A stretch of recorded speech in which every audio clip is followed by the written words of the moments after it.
Hola, muy buenas tardes. Es un placer saludarles en nombre del Colegio de Ciencias Económicas una vez más para acompañarlos en un conversatorio que vamos a realizar en esta tarde noche. Como ustedes saben, el Colegio de Ciencias Económicas siempre está abocado a dar seguimiento y a analizar temas de gran importancia para nuestro país. En el día de hoy, por ejemplo, vamos a abordar la transformación económica. Vamos a hablar de los cambios que han estado ocurriendo en nuestra economía en los últimos años, pero también sobre todo los cambios más importantes que vienen, que hay que hacer, las tareas urgentes para que pueda nuestro país continuar en esa transformación económica. También vamos a estar hablando del mercado laboral y las pensiones. Como ustedes saben, nuestro país tiene una tasa de desempleo muy alta en este momento y hay muchas cosas, muchas medidas urgentes que hay que tomar para poder también encaminar a nuestro país en esa posibilidad de reducir el desempleo. Tengo el honor de estar acompañada esta tarde-noche de tres distinguidos economistas: don Enio Rodríguez, quien es el presidente del Colegio de Ciencias Económicas, a quien saludo de inmediato. Muy buenas tardes, un gusto de compartir el día de hoy con estos dos estimados colegas. También nos acompaña el señor Ricardo Monge, quien es economista y con quien vamos a abordar el tema de la transformación económica. Gracias, muchas gracias al Colegio de Ciencias Económicas por la invitación, un placer estar acá. Quiero contarles que don Ricardo Monge González es doctor en Economía por la Universidad Estatal de Ohio, también es profesor de Leeds University, es ex catedrático del Instituto Tecnológico de Costa Rica y también es presidente de la Academia de Centroamérica. También nos acompaña esta noche el economista Edgar Robles Cordero, con quien vamos a ampliar el tema del mercado laboral y las pensiones. Bienvenido, don Edgar. Muy buenas noches, muchas gracias por la invitación al colegio. Yesenia, buenas noches. A Ricardo y a don Enio, un gusto. Quiero contarles también que don Edgar es doctor en Economía de la Universidad de California en Los Ángeles, también es director de posgrado en Economía en la Escuela de la Universidad de Costa Rica y es consultor del mercado laboral, es investigador en este tema y también es consultor del Banco Interamericano del BID en el tema específicamente de pensiones. Bueno, y antes de entrar en materia, quiero saludar y agradecer a todas las personas que desde ya se nos unen a esta transmisión que estamos realizando en vivo aquí desde el Colegio de Ciencias Económicas e invitarlos porque luego de las ponencias de los dos panelistas vamos a tener la oportunidad de abordar las preguntas de interés que ustedes tengan sobre estos dos temas que reiteramos el día de hoy son transformación económica y también la situación del mercado laboral y las pensiones. Don Enio Rodríguez, el presidente del colegio, es el encargado de la moderación el día de hoy, así que de inmediato, don Enio. Muchas gracias, Yesenia. Tal vez podemos empezar con el tema laboral para luego irnos al tema de transformación productiva.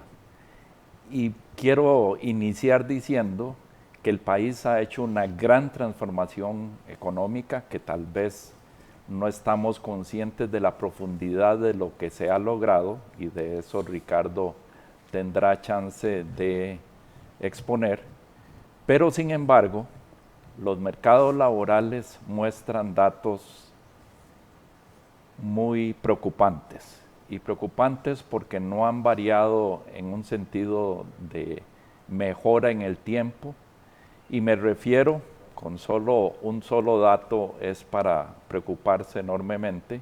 El 47% de nuestros trabajadores son informales. Tenemos una tasa de desempleo muy alta, no hemos logrado siquiera los niveles prepandémicos, subempleo, una tasa de participación laboral relativamente baja, particularmente para las mujeres, grupos etarios que sufren de desempleo, también por categoría de educación, en fin, una serie de características que nos dicen que algo está funcionando mal en esos mercados. Tenemos fallas.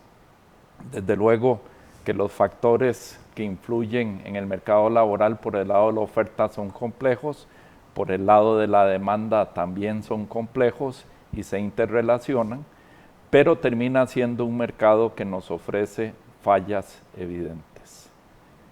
Don Edgar ha hecho estudios al respecto y quisiera pues que nos explique qué está pasando con estos mercados laborales que nos están dando estos frutos que son a todas luces inconvenientes para la sociedad como un todo.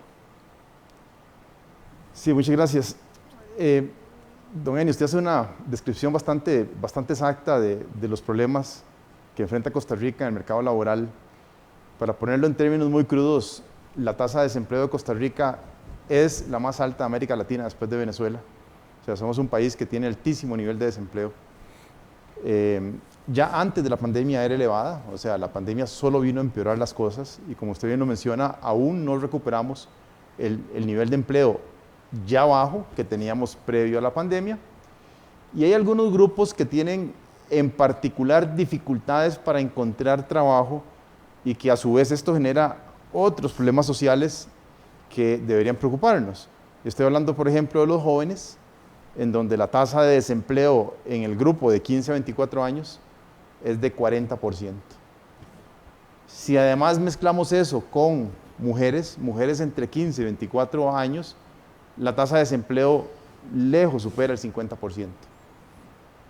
Y si eso lo combinamos con otras características, digamos, indeseables del mercado laboral, como es el subempleo es cuando yo trabajo menos horas de las que deseo trabajar o en una actividad distinta a la que yo quiero laborar, nos damos cuenta de que hay tasas de subempleo también muy elevadas, lo cual quiere decir que las personas no están conformes con los puestos de trabajo que desempeñan.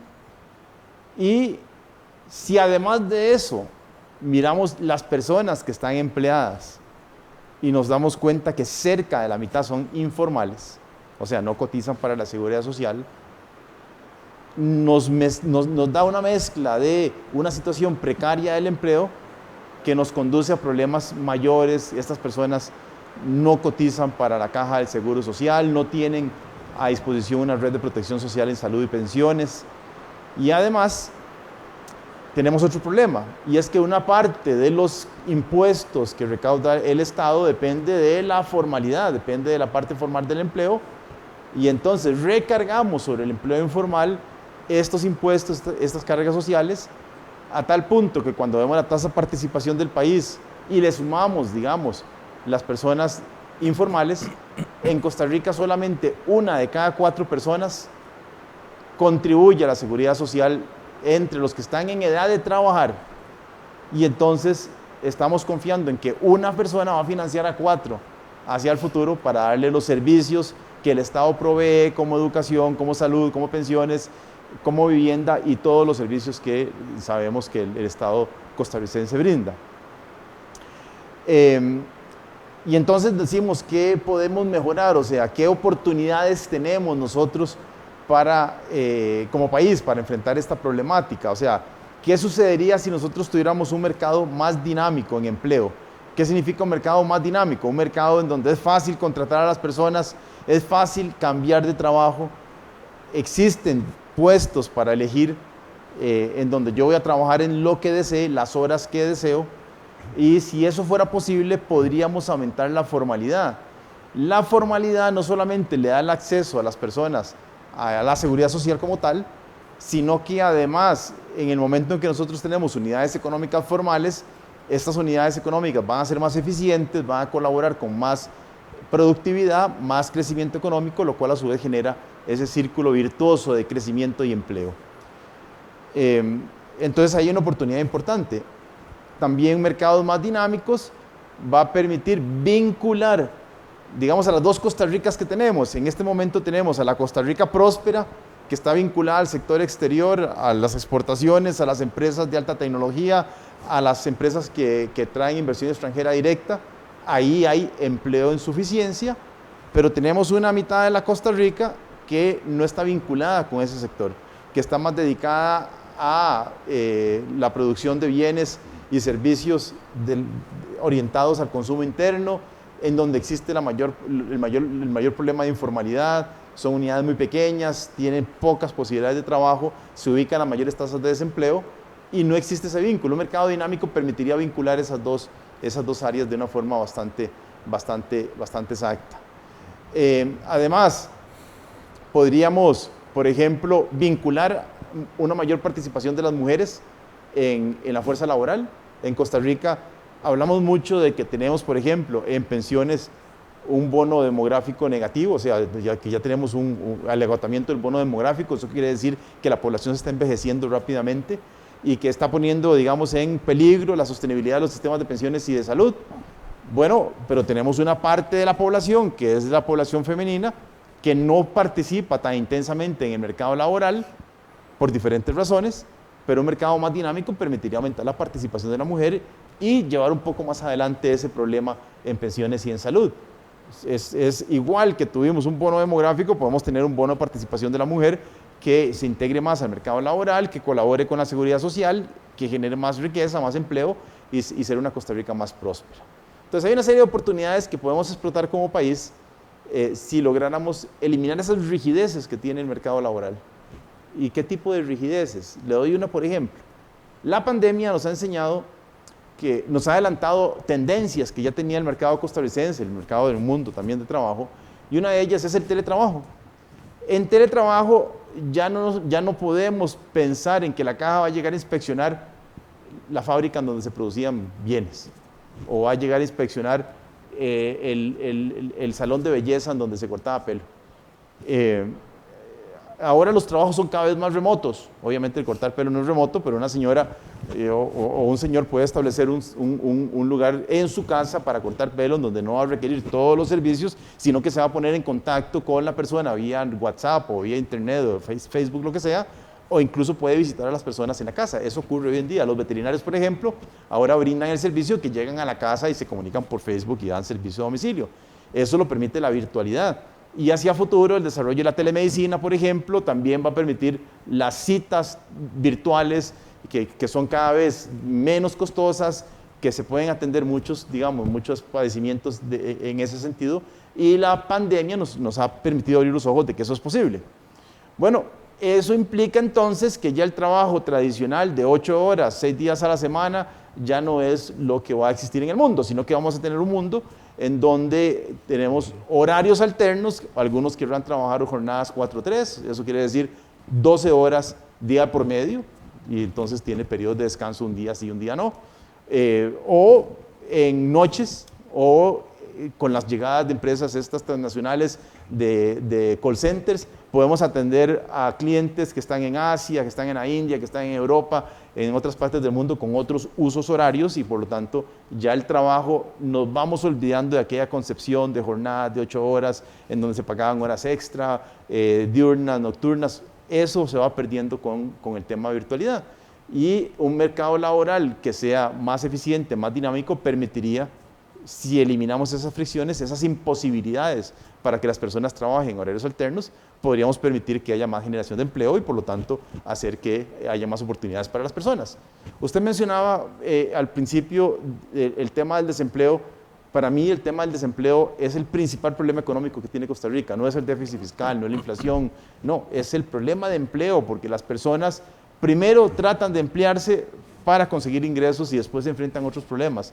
Por supuesto la inflación es un problema, pero si yo no tengo empleo es más problema, porque ni siquiera tengo cómo comprar bienes y servicios, cómo alimentar a mi familia. Entonces el empleo es el punto más crítico, y es el desempleo el punto que desencadena otros problemas hacia adelante desde el punto de vista social. Y quizás, Edgar, la explicación de esos niveles de pobreza que tampoco se logran bajar está vinculado también con la naturaleza de los mercados laborales y de personas que no se logran insertar formalmente. Pero mucho de lo que estás diciendo, estamos hablando de reformas legales, por ejemplo, el Código de Trabajo, revisar las cargas a las planillas que encarecen el factor trabajo, y un economista diría, si se encarece ese factor, se sustituye por otro. Y eso en una situación de alto desempleo, pues es claramente no conveniente. Entonces estamos hablando de temas importantes, y menciono un ejemplo, no me parece deseable, pero lo menciono hasta dónde puede llegar. El Reino Unido hizo una flexibilización de la jornada laboral. La llevaron al punto de ofrecer contratos con 0 horas de garantía. Es decir, el empleador va solicitándole, no sé si con 24 o 48 horas, cuántas horas va a necesitar a la persona, y de esa manera han logrado pues llegar al pleno empleo.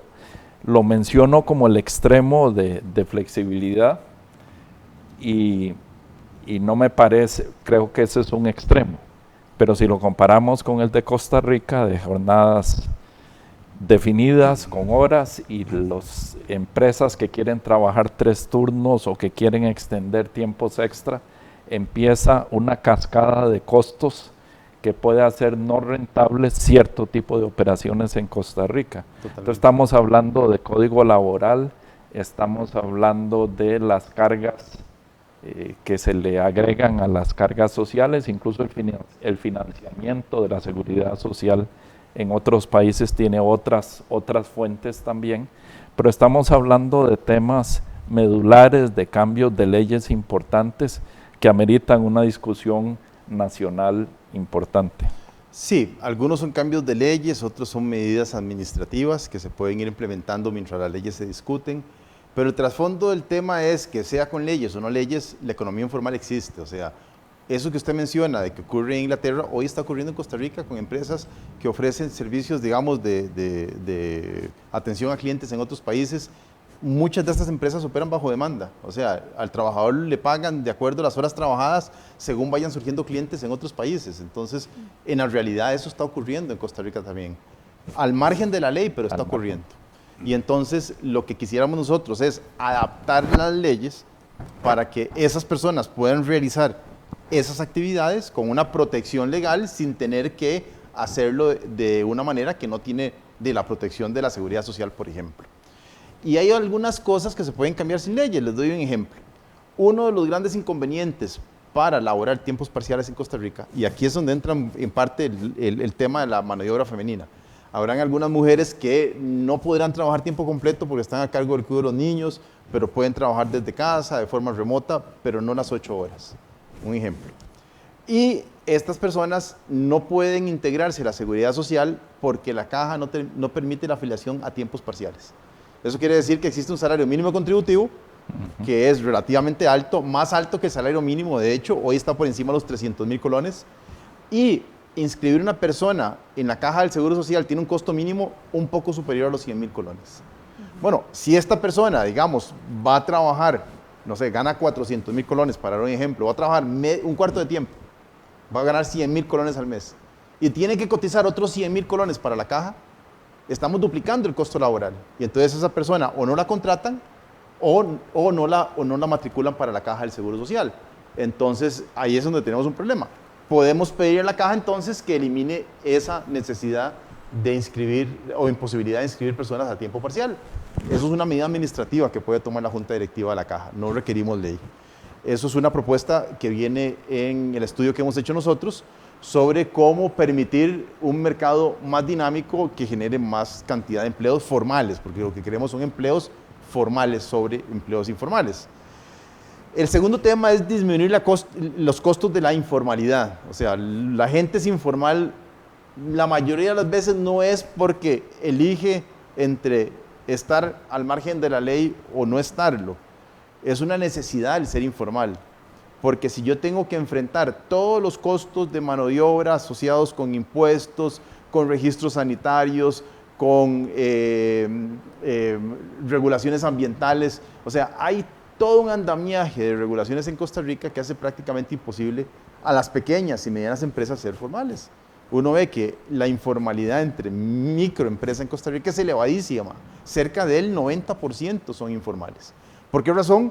Porque les piden las facturas electrónicas, contador, los permisos de salud, permisos ambientales y de funcionamiento, etcétera, etcétera. Al final es tanto el dinero que eso supera las ganancias que puede generar una pequeña actividad, un pequeño emprendimiento. Y entonces la gente se ve obligada a ser informal. Pero además, si esa empresa contrata personas, no le puede cubrir las cargas sociales porque no ha generado, digamos, la productividad suficiente para contratar a personas que generen tantos niveles de ingreso. Entonces, tenemos que ver las cargas sociales. ¿Qué pasa con las cargas sociales? Algunas van a pensiones, otras van a salud, pero hay otra gran cantidad que no van para esas actividades, que van para programas sociales como FODESAF o para el IMAS, o para el INA, o para el Banco Popular, etcétera, al final de cuentas, cuando sumamos todas las cargas laborales en Costa Rica, nos damos cuenta que Costa Rica es el 13º país del mundo con cargas laborales más elevadas. O sea, en el índice de competitividad mundial, que revisa 139 países, estamos en la posición 127. Es el peor indicador del índice de competitividad para Costa Rica. Peor que las carreteras, peor que la inseguridad ciudadana, peor que regulaciones que impiden realizar negocios, son cargas sociales, lo que peor estamos en nuestro índice de competitividad. ¿Cuál es la propuesta? Bueno, tomemos algunas de esas cargas sociales y financiemos esas instituciones, no con uno de cada 4, no con un trabajador de cada 4 que existen, que todos los trabajadores y todos los costarricenses bien impuestos financien esas instituciones y le quitamos entonces ese lastre que impide que las empresas contraten más personas de manera formal. Y entonces ahí empezamos a generar un mercado laboral más dinámico, en donde tenemos más formalidad, más protección a los trabajadores y en donde las empresas van a tener el incentivo de contratar más mano de obra. Entonces, revisar cargas sociales es un tema fundamental porque es el principal costo para que las personas sean formales. El otro tema que afecta a la informalidad son todas las regulaciones que muchas de ellas son innecesarias. O sea, cuando usted empieza a revisar regulaciones y el costo de cumplimiento de esas regulaciones, resulta que uno va a la institución A y le pide los papeles de la institución B, que a su vez pide los papeles de la institución C, y al final aquello es una maraña de requisitos que eleva costos y hace que sea imposible ser formal. Lo hace muy caro. Entonces, desregulemos la economía. O sea, aquí las regulaciones se van montando no sé, porque la institucionalidad del país cada vez se hace más compleja. Y le doy el ejemplo de estos famosos food trucks que tienen un problema fundamental y es que tendrían que pagar patente en cada cantón en donde se ubican. O sea, es parecido a lo de la caja. Van a trabajar un fin de semana no sé, a Escazú y tendrían que pagar patente en Escazú. Al día siguiente van a Santana, tendrían que pagar patente en Santana. Entonces, por trabajar un día al mes, no tiene sentido económico tener una patente para Escazú, una patente para Santana, etc. Recientemente el gobierno anuncia, vamos a regular el tema de los food trucks. Y uno dice, bueno, le resolvimos el problema. No, más bien le hicieron imposible que funcionen porque le pusieron un montón de requisitos para hacerlos formales que prácticamente les digan desaparezcan. Tan absurdo es el tema de food trucks que han tratado de trabajar poniendo el camión fijo en una propiedad en algunas partes de la ciudad. Entonces perdemos el concepto del camión que se traslada hacia otros lados y volvemos al concepto del viejo de restaurantes. Perdimos entonces la oportunidad de un emprendimiento que podía ser muy provechoso para estas personas. Qué lamentable. Empecemos a regular esa cosa. O sea, cada vez que aquí a alguien se le ocurre, vamos a regular una actividad, vamos a ponerle trabas para que la actividad sea más difícil. Yo digo siempre, en Costa Rica lo fácil se convierte en difícil y lo difícil en imposible. O sea, nos ponen una cantidad de trabas que prácticamente hacen imposible que la gente sea formal y cumpla con sus obligaciones, lo cual a su vez permitiría tener mayor recaudación, más actividad económica, más empleo, solo que los impuestos recaudan, no mediante el trabajo, sino mediante la generación de riqueza, que es lo que estamos fallando. Bueno, en definitiva, parece que con muy buenas intenciones regulamos prácticamente todo y generamos barreras de entrada, en este caso al empleo formal, que es lo que necesita la economía, es lo que necesita el país, es lo que necesitan las pensiones, es lo que necesita la seguridad social, es lo que necesita Hacienda. Necesitamos trabajadores formales, pero protegemos tanto la formalidad que le generamos barreras de entrada a una gran cantidad de gente y terminamos con estos datos de informalidad contraproducentes. Es hora de una buena revisión. Tal vez, Ricardo, pasemos al tema tuyo. El país ha logrado una transformación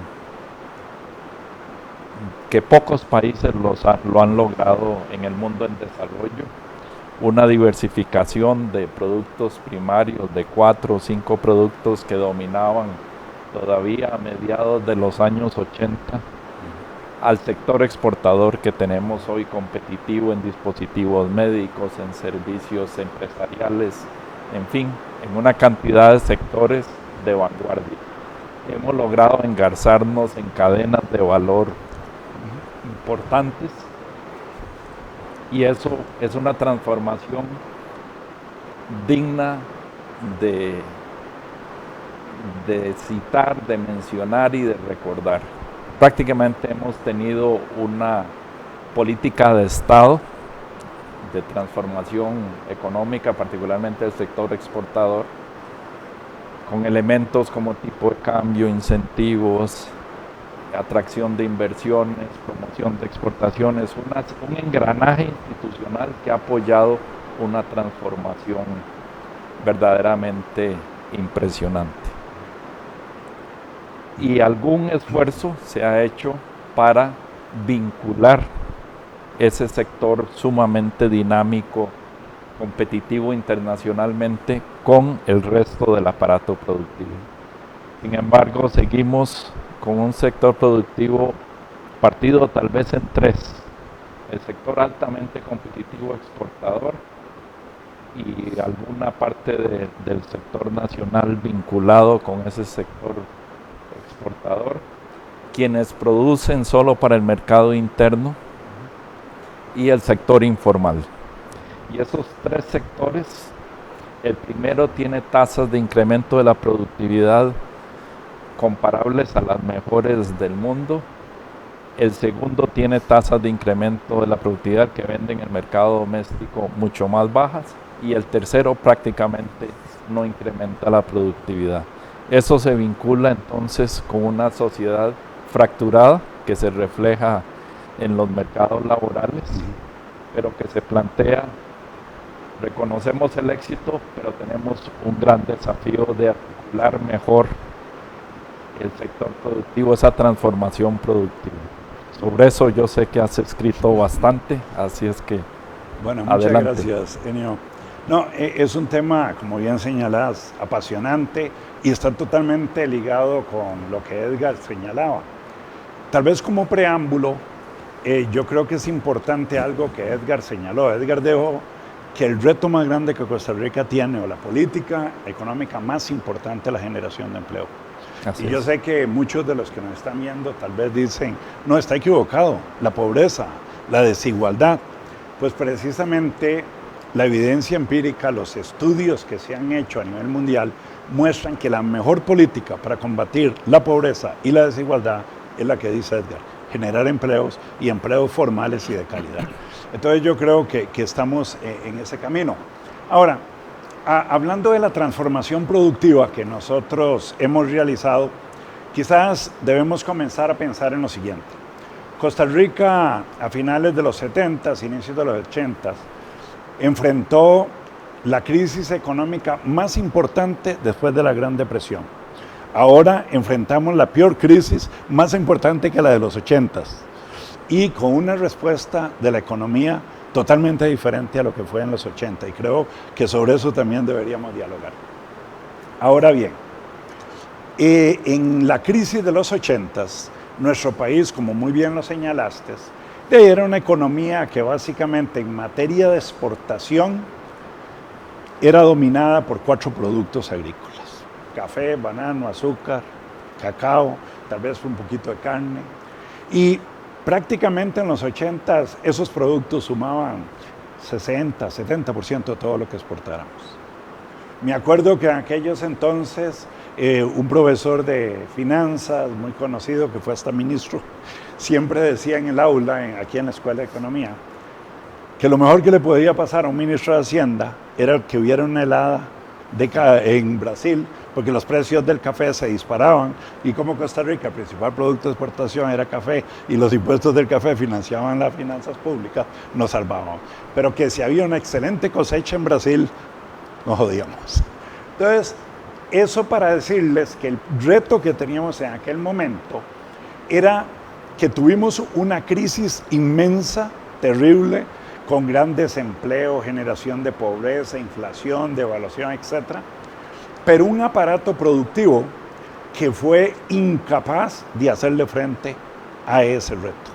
O sea, el problema más serio que la economía costarricense enfrentó en los 80 es que el aparato productivo que teníamos ahí, que estaba muy enfocado en producción para el mercado doméstico y el reducido mercado centroamericano, era incapaz de hacerle frente a ese shock externo que habíamos recibido. Y entonces, bueno, se planteó un cambio de modelo que no fue nada fácil, en el cual básicamente volvimos a algo que como que lo dejamos perdido por mucho tiempo, y es el concepto de que esta es una economía muy chiquitica y que la única manera de crecer es como lo hicieron nuestros ancestros, insertándose al mercado mundial. Si ustedes se ponen a pensar cómo Costa Rica pasó de ser la provincia más pobre de la capitanía de Guatemala a la más rica, ¿verdad?, poco después de la independencia, lo logramos porque nos insertamos al comercio internacional a través del café, posteriormente el banano, etc. Entonces, volvimos a poner los ojos en el comercio internacional y nos planteamos qué políticas eran necesarias llevar a cabo. Y bueno, decidimos unilateralmente comenzar a desmantelar el proteccionismo, porque el proteccionismo lo que hacía era garantizarle a las empresas, sobre todo el sector manufacturero, un mercado muy reducido que era Costa Rica y Centroamérica. Pero algo que se le olvida a mucha gente es que ese proteccionismo generaba un sesgo en contra de las exportaciones pavoroso. ¿Por qué? Al ser una economía tan chiquitica, lo que nosotros exportamos pesa tan poco en el comercio internacional que no tenemos ningún poder de influir en los precios internacionales. Entonces somos tomadores de precios. Eso quiere decir que cualquier ineficiencia en los costos de producción tiene que absorberlos el exportador en sus estados de resultados. Y obviamente, si el proteccionismo encarecía todos los costos de producción, automáticamente lo que lo hacían era un sándwich. Por un lado, no podía traspasar esas ineficiencias al consumidor internacional y por otro lado tenía que asumirlas entonces. Bueno, comenzamos a desgravar, a eliminar, a reducir aranceles. No lo logramos en todo, pero una gran mayoría. Eso fue reduciendo el sesgo antiexportador. Probamos con algunos subsidios a las exportaciones que ayudaban a compensar ese sesgo. Y como muy bien dijo Enio, logramos a través de una política de apertura unilateral, promoción de exportaciones no tradicionales nacionales, atracción de inversión extranjera directa, pero no para que produjera para el mercado chiquitico centroamericano, sino que produjera para el mundo, para terceros mercados. Y entonces, ese conjunto de políticas comenzaron a permitir que Costa Rica fuera trayendo empresas importantes de que se sentaban aquí para producir, para exportar, pero al mismo tiempo fue permitiendo que muchos productores, inclusive el sector manufacturero, se fueran trasladando a otras actividades de exportación, y todo eso dio como resultado de que se viera la importancia de lo que se estaba haciendo. Comenzamos entonces a preguntarnos cómo nos protegíamos de países grandes y nos incorporamos al GATT y a la OMC.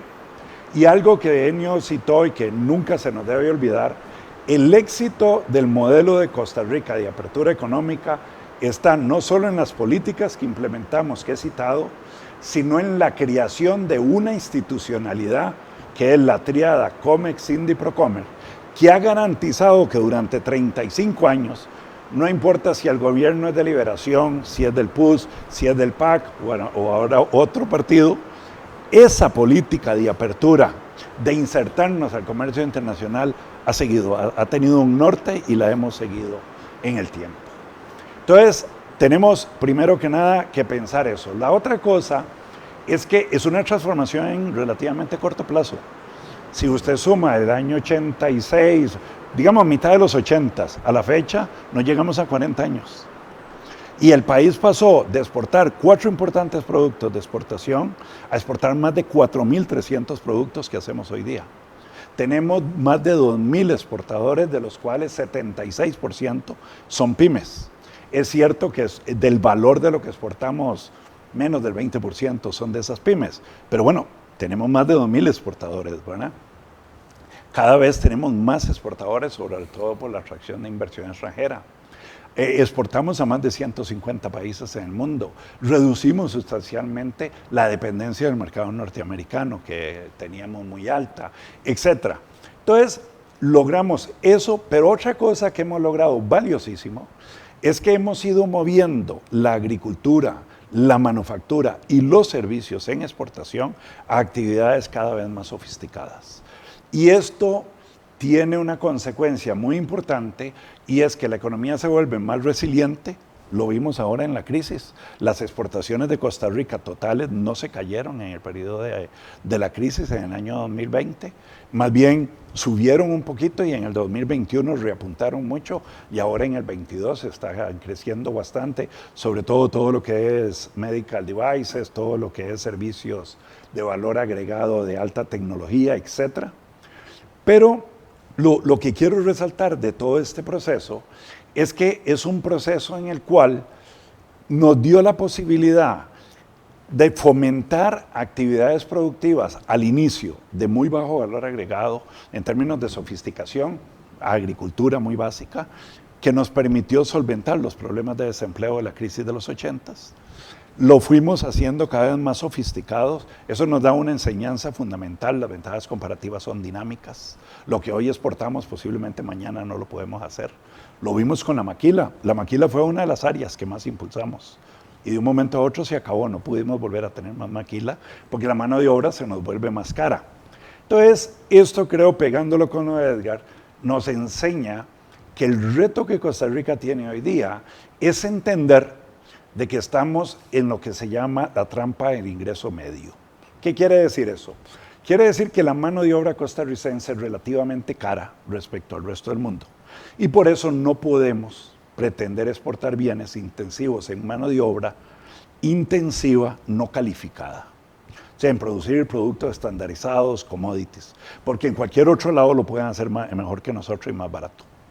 Pero al mismo tiempo, no tenemos la capacidad doméstica de innovación y el nivel de productividad que nos permita competir en una escala lo suficientemente grande contra economías más sofisticadas. Lo hacemos porque tenemos más de 350 multinacionales y una que otra empresa local exitosa de exportación.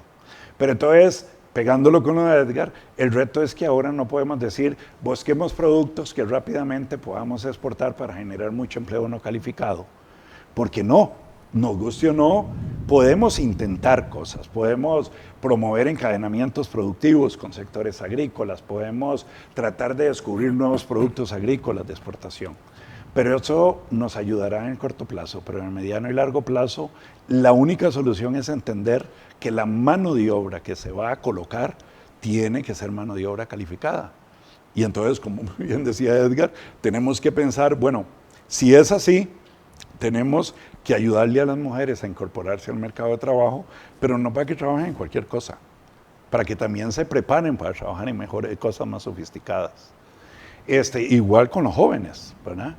Una de las características de las personas que están altamente desempleadas en Costa Rica es la falta de conocimiento, la falta de capacitación. Y esto no es un reto menor. Entonces, quisiera ir cerrando algunas ideas ahí. Uno es ese gran reto que tenemos para garantizarnos, ¿verdad? Continuar insertándonos internacionalmente en esos productos de alta tecnología. La otra, que me parece muy, muy importante, es entender algo que Ennio señalaba, que en economía algunos economistas llaman la dualidad económica. Y era lo que Ennio decía, tenemos dos Costa Ricas, la muy próspera y productiva que exporta, y el resto. Vos lo dividías en otros dos y sí, se puede hacer ese análisis sin problema.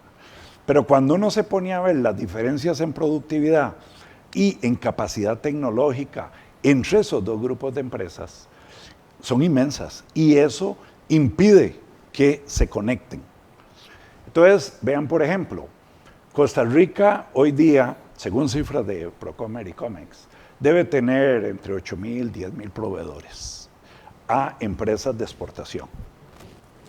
Pero si acabamos de terminar en la Academia de Centroamérica un estudio que está próximo a publicarse y posiblemente lo presentaremos a la opinión pública más adelante en corto plazo, en el cual comenzamos a estudiar los encadenamientos productivos de las dos principales cadenas de valor de este país, que es ciencias de la vida y servicios corporativos de alto valor.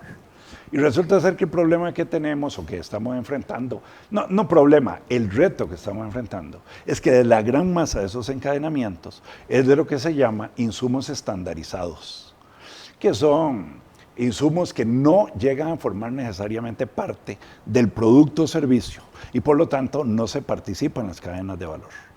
Tenemos un grupo incipiente pero importante, que está creciendo de manera importante, de empresas ticas que se están ligando en insumos estandarizados. Pero no tenemos una política importante, por ejemplo, de apoyo a la transformación productiva de esas empresas, a hacerlas mejorar su productividad, su capacidad de innovación. Y la innovación para mí es el otro gran reto que este país tiene. Este país no tiene una política de innovación correcta. Tenemos unos cuantos incentivos. Le comentaba a Enio que un estudio que hicimos con unos amigos del BID, nos dimos a la tarea de hacer una taxonomía de las empresas costarricenses para entender cuáles son las que tienen más capacidad de innovar. Y resulta ser que son las medianas, las grandes y las exportadoras. Pero nuestros programas en el Ministerio de Ciencia y Tecnología están dirigidos para las micro y para las pequeñas. Entonces estamos apostándole a quien no tenemos que apostarle. Pero cuando uno habla de que hay que apoyar a empresas medianas y grandes, lo vuelven a ver raro.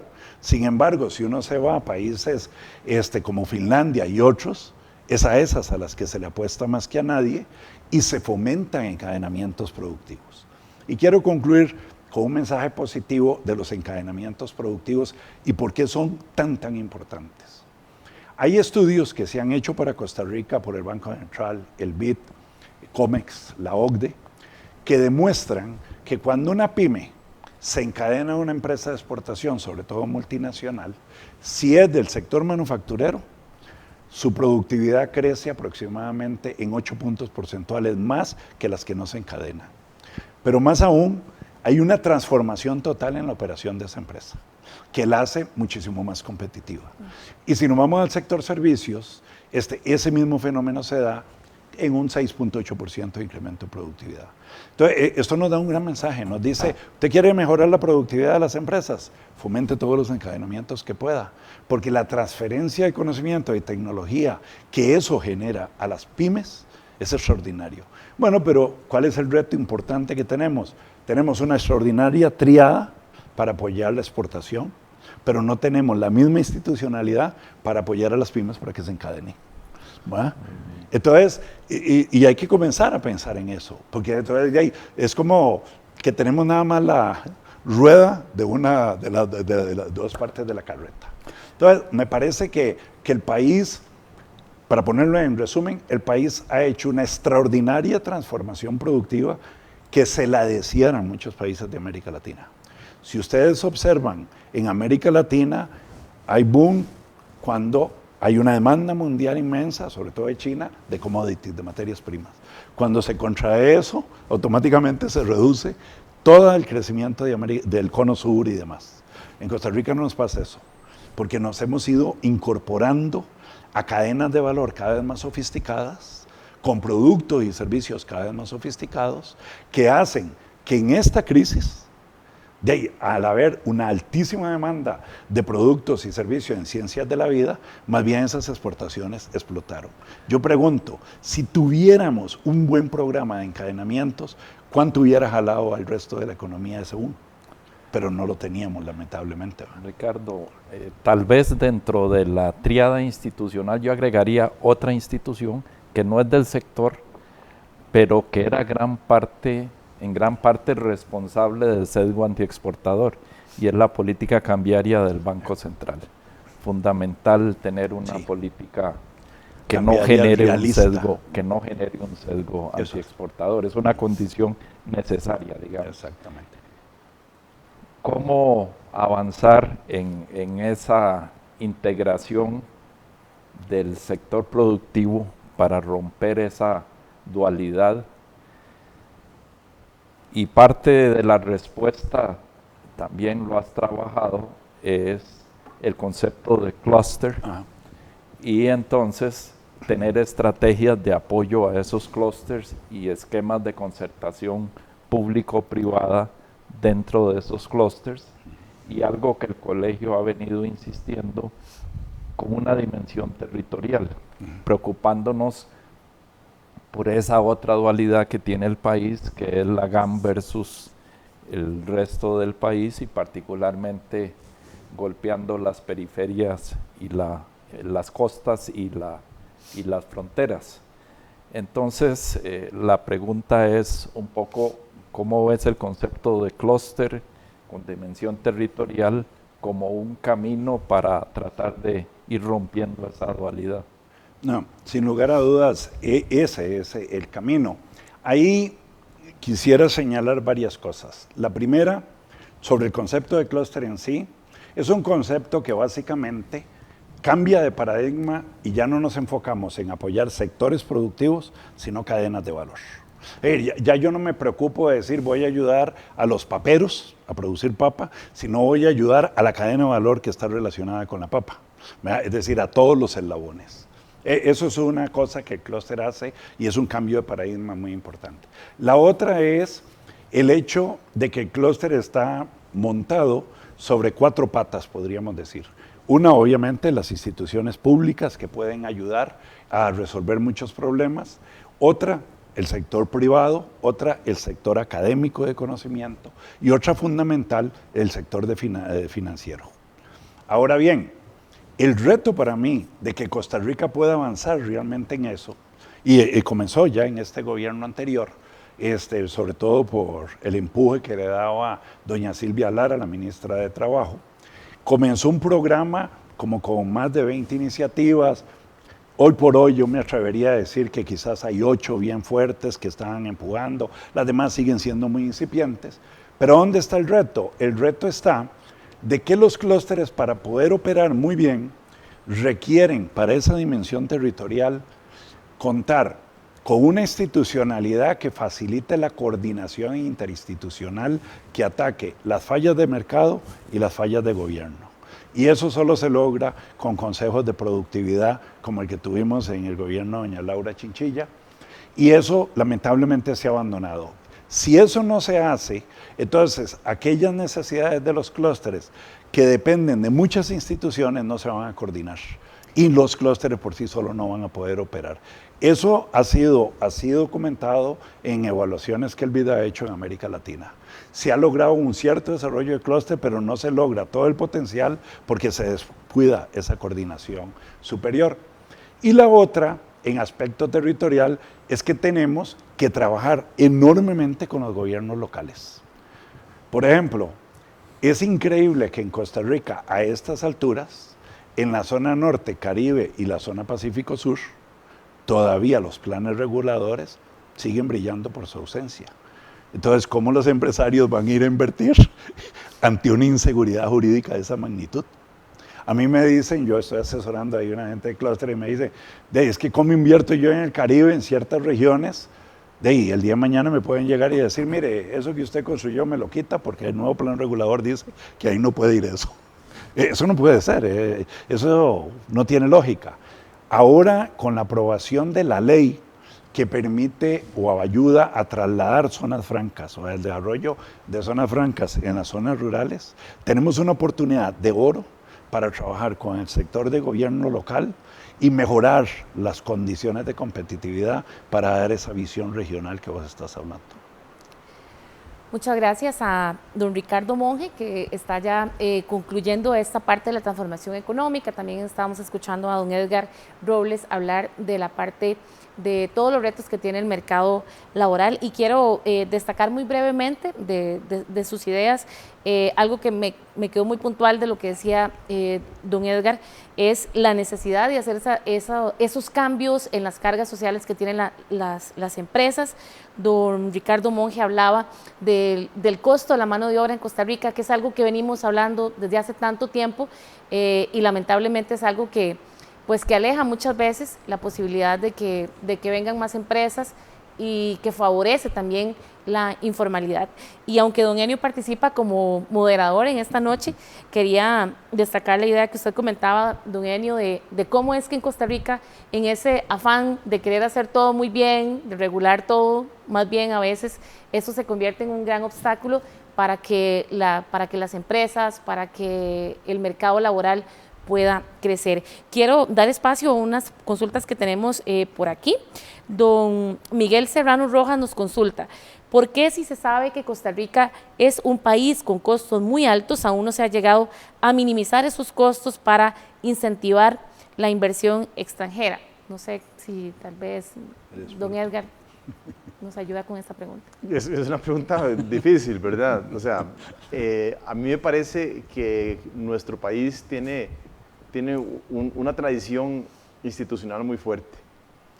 Y esa institucionalidad ha venido trabajando en algunas oportunidades a favor del individuo y en otras oportunidades en contra. Entonces, nuestras instituciones públicas han tendido a crecer de forma por inercia, digamos. O sea, en lugar de evaluar programas y crear presupuestos con base en esos programas, la tendencia de la regulación, la tendencia de la legislación es ir creando cada vez institucionalidades más complejas.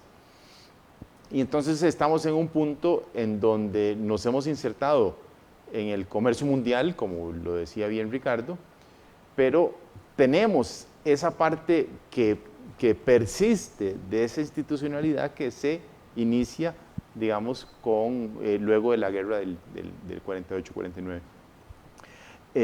Entonces, lo que sigue ahora es como detener un poco ese proceso y volver a repensar cuáles son las funciones que tienen nuestras instituciones en el nuevo modelo de desarrollo que hemos venido tratando de implementar con esa institucionalidad existente. Lo que nos hemos dado cuenta es que existe una serie de cuellos de botella que nos impiden el desarrollo. Entonces, revisemos la función de esas instituciones, por ejemplo, cómo se financian, tratemos de sacarle ventajas a los aspectos en donde Costa Rica muestra, digamos, una posición privilegiada en el mundo, por decir algo, atracción de inversiones, ecoturismo, país verde, etcétera, y tratemos de utilizar nuestros recursos naturales y de posicionamiento a favor de los trabajadores para ir solucionando una serie de aspectos que hoy están fuera de nuestro foco, como es el tema de la informalidad, cómo crear empleos y cómo establecer el financiamiento de una red social que tiene Costa Rica, que la distingue en el mundo, que no se puede debilitar, pero que necesita cambiar la forma en la cual se financia. Entonces, puntualmente, ¿por qué no hemos visto ese tema de costos? Bueno, porque realmente no hemos tenido la oportunidad de sentarnos académicos, políticos y sector privado a conformar, digamos, los comités estos de competitividad que identifiquen y le marquen el rumbo al gobierno para ir superando esos cuellos de botella. Sin duda, uno de los retos importantes o de las tareas que le esperan al nuevo gobierno. Don Ricardo, tal vez usted nos ayuda con esta otra consulta. Doña Cinia Cristina Móngalo nos consulta sobre el tema del problema que tienen las personas mayores de 40 años para insertarse en el mercado laboral. En esa transformación económica que usted mencionaba, ¿ve espacio para que tal vez las empresas puedan encaminarse y dar mayor espacio a estas personas? Sin lugar a dudas, ahí hay algo muy, muy interesante. Y vuelvo con el tema de la dualidad económica.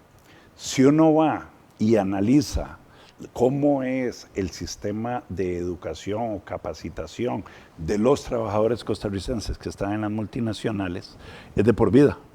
Desde que un trabajador entra a una multinacional, se le dice, bueno, usted debe mejorar su inglés o debe hacer esto y el otro para este trabajo, pero si usted quiere ir surgiendo, usted tiene que estudiar de por vida, ¿verdad?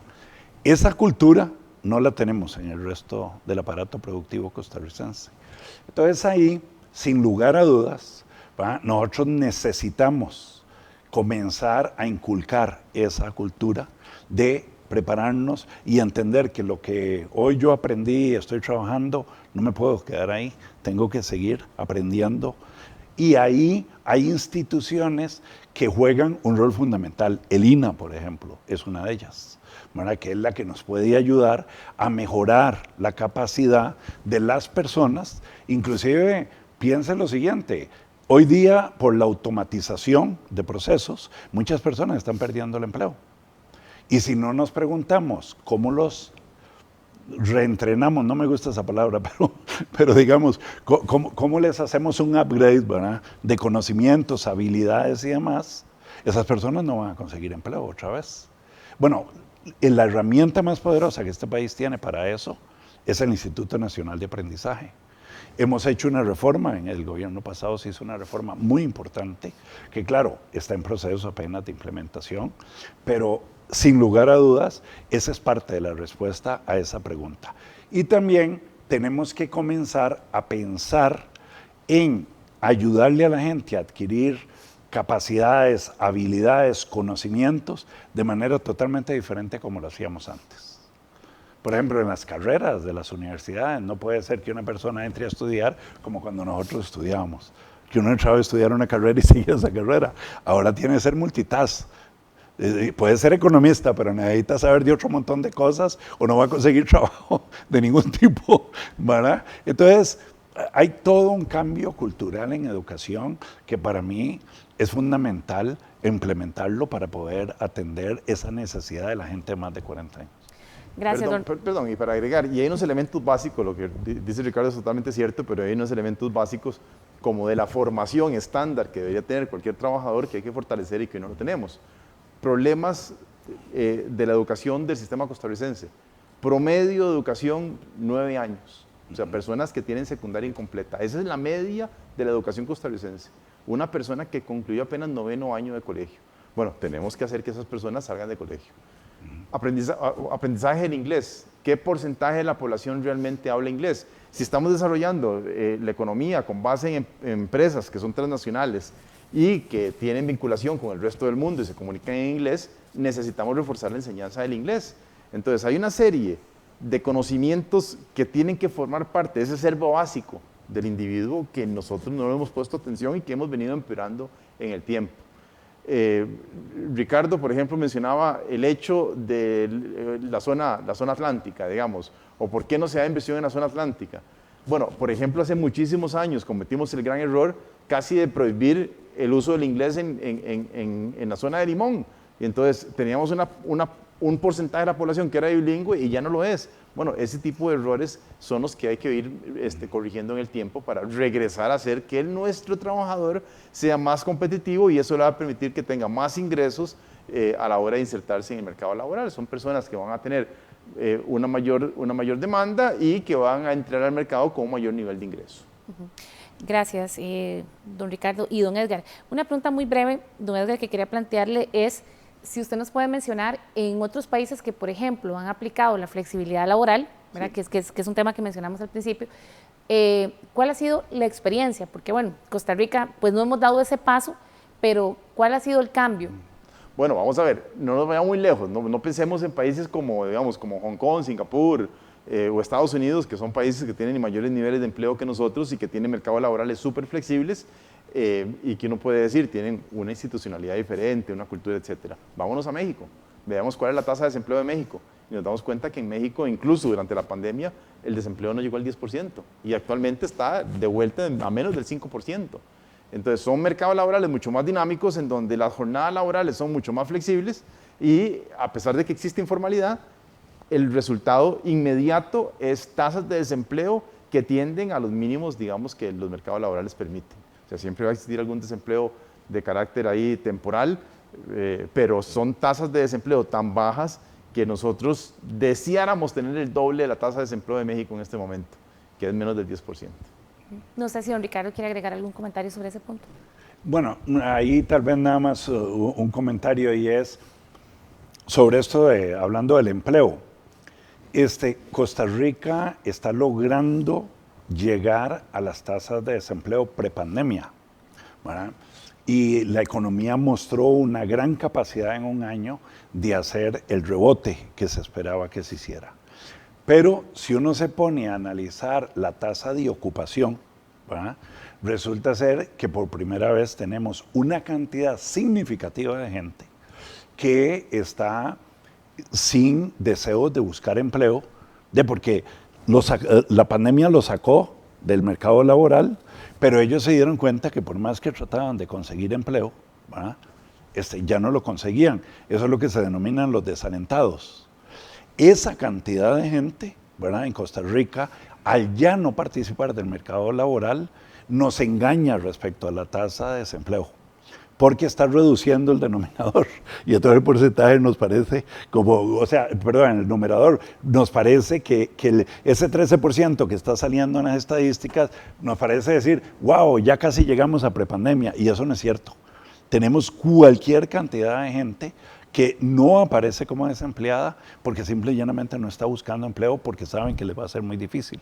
Entonces yo creo que a partir de ahora tenemos que comenzar a tener mucho cuidado, ¿verdad?, de no solo analizar las tasas de desempleo, sino las tasas de ocupación. Eso es particularmente cierto con las mujeres, sí, que se salieron de la fuerza de trabajo desalentadas. Exacto. Porque no consiguen trabajo. Así es que el problema de empleo es más serio que la tasa de desempleo, que de por sí ya es una tasa alta, altísima, a nivel mundial de altísima preocupación. Y si analizamos esos otros factores, subempleo, tasa de ocupación, encontramos que el problema es todavía mayor. Y por otro lado tenemos los empleos precarios. Así es que totalmente de acuerdo con Edgar de que el problema de este país es el problema de empleo. Ese es el problema número uno. Otra pata que tiene esta silla del desempleo y de la transformación económica es la situación con el crédito. Cada vez que alguien quiere hacer un emprendimiento se encuentra con ese problema de que si no tiene la garantía. Y qué triste porque, bueno, yo en mi experiencia como periodista, llevamos años hablando en Costa Rica de esto y es algo que no cambia.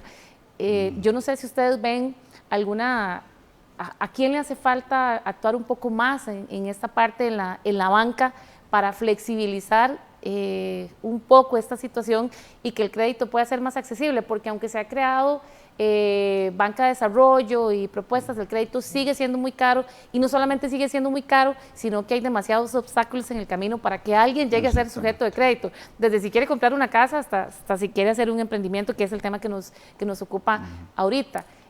No sé si ustedes, ¿dónde ven esto? Le corresponde a Ricardo es miembro del Consejo Director del Sistema de Banca de Desarrollo, propuesto por el colegio y aceptado por el Consejo de Gobierno. Cierto, estaba en su currículum. Bueno, en eso, vamos a ver, hay varias cosas. Una es que lamentablemente es cierto que tenemos un sistema bancario que es un sistema de garantías. Es decir, en Costa Rica se le presta al que tiene garantías, no al que tiene buenas ideas y demás, ¿verdad?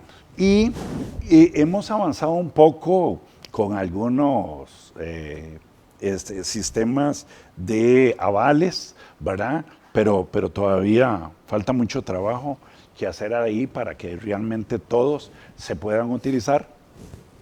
Pero la otra cosa que es importante tener en cuenta ahí es, y una vez más lo señalaba Edgar hace un rato, la tramitología que hay que hacer para sacar un préstamo. En el sistema de banca lo que se ha logrado ahora avanzar un poco es incrementando el número de operadores financieros que no sean necesariamente operadores tradicionales como el Banco Nacional o el Banco de Costa Rica, ¿verdad? Y entonces esos operadores tienen una filosofía como las juntas rurales del tiempo de antes, ¿verdad? En donde son cooperativas de ahorro y crédito, cooperativas de productores o de ese tipo, que conocen muy bien la realidad de la zona donde están operando. Son más flexibles y son más ágiles en llevarle el dinero a estos productores, pero sin lugar a dudas el crédito sigue siendo un reto fundamental. Pero además hay otra cosa que hay que tomar en cuenta. Las empresas no solo necesitan crédito como capital de trabajo, las empresas necesitan también capitales semilla para poder invertir en actividades riesgosas o capitales de riesgo, y esas son áreas en las que se está trabajando, pero estamos todavía en etapas muy incipientes. Sin duda, otra de las cosas. Bueno, hemos hablado un poco de lo que le toca a la caja hacer, hemos hablado también ya pues un poco de la banca. Hablemos un poco de, ya casi para ir cerrando, de, por ejemplo, la gente que está desempleada. ¿Cuál es la cuota pues, que nos toca a cada uno? Estoy tratando de puntualizar cuál es la cuota que nos toca a cada uno para ver cómo ayudamos en esto. Bueno, recuerdo que don Edgar mencionaba el tema del inglés, por ejemplo. Una persona que está desempleada ahorita, ¿cuál es un consejo que pueda tomar en este momento en esa búsqueda de ayudar en el desempleo y a su situación propia? Bueno, es una situación personal complicada, empecemos por ese aspecto, o sea, estar con carencia de empleo no solo afecta la parte de ingresos, sino también la parte emocional, y entonces eso hay que considerarlo dentro de la situación de la persona. Mi recomendación particular iría en dos sentidos. Primero, desde el punto de vista económico, cuando uno no tiene empleo, el costo de la educación disminuye. O sea, el mayor problema para formarse en algo es tener que dejar de lado un poco el trabajo para dedicarlo a los estudios. Entonces, una forma de cumplir, digamos, ese afán de emplearse es tratar de mejorar sus capacidades. Entonces, eso es positivo. Además, eso a su vez le mejora un poco la parte emocional a la persona. Y el segundo es que muchas veces cuando una persona no encuentra trabajo, también puede ser el resultado de que está aspirando a mucho. Eso no es malo, aspirar a más no es malo, pero muchas veces uno debe dar un paso atrás para volver a ascender. O sea, cuando uno va subiendo una escalera, no siempre va para arriba, a veces tiene que bajar de escalón para seguir subiendo. La idea es que siga subiendo, pero si hay que retroceder 1 o 2 escalones, se debería retroceder en ese aspecto. Eso desde el punto de vista personal. Desde el punto de vista de política pública, hay muchísimas cosas de las que hemos hablado hoy día en donde se le puede ayudar a la economía a generar más empleos. Desregulación es un tema que no requiere de grandes leyes, sino que son decisiones administrativas que nos pueden ayudar a que el mismo sistema cree más empleos. Y yo mencionaba el caso de México en el caso de desempleo y por qué en México la tasa de desempleo es tan baja en comparación con Costa Rica. Una de las razones tiene que ver con el costo de emprender negocios en México versus Costa Rica. Emprender negocios en Costa Rica es sumamente caro porque hay que cumplir con una serie de requisitos antes de iniciar actividad. En México pasa al revés, usted inicia actividad y va cumpliendo los requisitos en el camino. Entonces, aquí en Costa Rica, para poner una venta, no sé, de tacos, usted tiene que tener permiso de funcionamiento. En México también, pero usted puede ir pidiendo el permiso de funcionamiento conforme primero ponen la tienda o la venta de tacos y después va cumpliendo con esos requisitos. Entonces genera el empleo en lugar de esperar a cumplir con todos los requisitos para generar las plazas de empleo. Entonces eso es una medida, digamos, muy precisa, cambiando el orden en el cual se piden los requisitos que se van a cumplir al final de cuentas, pero que permiten generar empleo de una forma mucho más rápida. Tal vez ahí, en materia de política pública, hay un concepto que en Estados Unidos y otros países se está usando mucho, que es el retraining, que es reentrenar a la gente, ¿verdad? ¿Por qué? Porque se ha logrado ver que mucha gente que pierde las oportunidades de empleo, con los niveles de educación que tienen, no se va a volver a insertar. Y entonces hay que desarrollarle algunas habilidades de conocimiento y algunas habilidades blandas. En Costa Rica hay un ejercicio muy interesante que está haciendo CEDES Don Bosco, que es este colegio técnico que está acá por Alajuelita. Ellos tienen un centro de formación de capacidades y se les ocurrió hacer un programa que le llaman Don Bosco Plus, en donde ellos cogen estudiantes o ex estudiantes que perdieron el empleo, ven a ver cuáles son las deficiencias que tienen, son técnicos, ¿verdad? Pero cuáles deficiencias tienen para reinsertarse. Buscan empresas que estén dispuestas a contratarlos si tienen esas habilidades y el programa lo que hace es que los reentrena para que en muy corto plazo, 3, 6 meses, 9 meses, puedan conseguir el empleo. Pero hay un acuerdo de la empresa de decir, si usted capacita a esa persona y esa persona obtiene estos conocimientos, yo la contrato. Lo bonito del ejercicio es que la persona, esta institución, le está dando ese entrenamiento a esa persona y esa persona lo paga en el momento que empieza a trabajar con la empresa. Bueno, eso es algo que se está haciendo a muy pequeña escala, pero en otros países eso, el gobierno lo está impulsando enormemente con un montón de instituciones. Bueno, Costa Rica podría pensar en una política pública de esa. ¿Cuántos colegios técnicos tenemos? ¿Verdad? Y tenemos también al INA. Entonces deberíamos pensar, bueno, cuáles son esos conocimientos y habilidades que mucha de esta gente que se quedó sin empleo, con un poco de estudios, los logramos reinsertar. ¿Y qué mecanismos podemos usar con la infraestructura educativa que tenemos? Pero no tenemos ningún programa que haga eso. Y yo invitaría a las autoridades a que vayan a estudiar ese programa de CEDES Don Bosco, porque está dando resultados muy interesantes, ¿va? Yo cuando mencionaba, perdón, el tema de capacitación, de que la gente que está desempleada pueda buscar capacitación, era en este sentido, no es exactamente meterse en la universidad y sacar una carrera. O sea, pongamos el ejemplo de que durante la pandemia los gimnasios cerraron. Entonces hay una cantidad de entrenadores físicos que se quedaron sin empleo, obviamente. O sea, cerró el gimnasio y se quedaron sin empleo. Muchos de ellos lo que hicieron fue contactar a clientes por medio del celular, por Zoom, etcétera, y ahora dan, digamos, los ejercicios, explican los ejercicios y siguen la rutina con personas en línea. Baja el costo de comunicación, puede tener una diferente cantidad de clientes a lo largo del día y cambia la forma en la cual conducía su negocio. ¿Cuál es el requisito? El saber utilizar de los medios electrónicos, que no todas las personas lo conocen, especialmente las personas que tienen más de cierta edad les va a costar más ese aspecto, porque no hay quien les enseñe cómo usar, digamos, esos elementos electrónicos. Bueno, ese es el tipo de capacitación que podría ser específico para un entrenador físico que, no sé, tiene 60 años, que perdió el empleo, no encuentra ahora espacio en los gimnasios porque la actividad sigue lenta, y entrenándolo podría volver a generar entonces ingresos en su familia. Yo retomaría el punto que hizo Edgar sobre el promedio educativo de los adultos de 9 años. La mayoría de los puestos hoy día exigen secundaria.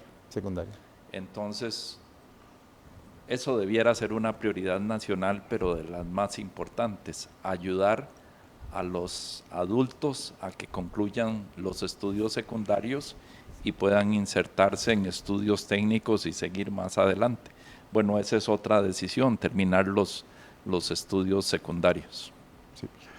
Bueno, hay otro tema. Perdón, vinculado con eso, porque dentro de la propuesta que hacemos en nuestra publicación de academia, hay una que dice específicamente cómo atender a los grupos de difícil afiliación. Y nos referimos a personas, digamos, relativamente jóvenes que tienen problemas de desempleo, estos que están en el 40, 50%, y que no podrían ingresar en el mercado laboral si no les mejoramos las condiciones de aseguramiento, me refiero los costos de aseguramiento. Entonces, a este grupo, en lugar de cobrarles a las personas estable durante toda su vida laboral, podríamos cobrarle menos a las personas más jóvenes, un poco más en edades medias y bajar hacia los últimos años, para que el costo de contratar a las personas sea diferente de acuerdo a la edad y que se una más con lo que se llama la curva salarial. Nuestra curva salarial tiende a ser más baja al inicio, más alta al medio y más baja al final. Y le cargamos la misma cuota de seguridad social a todos, ¿no? Sigamos entonces que la persona pueda pagar más cuando gana más dinero y menos cuando gana menos dinero. Eso es otra decisión administrativa que se puede adoptar para hacer más flexible el mercado laboral y disminuir el costo de la formalización. Bueno, muchas gracias a don Edgar Robles, que nos ha acompañado esta noche, también a don Ricardo Monge, y don Enio, me gustaría tal vez si usted nos da unas palabras ya para cerrar.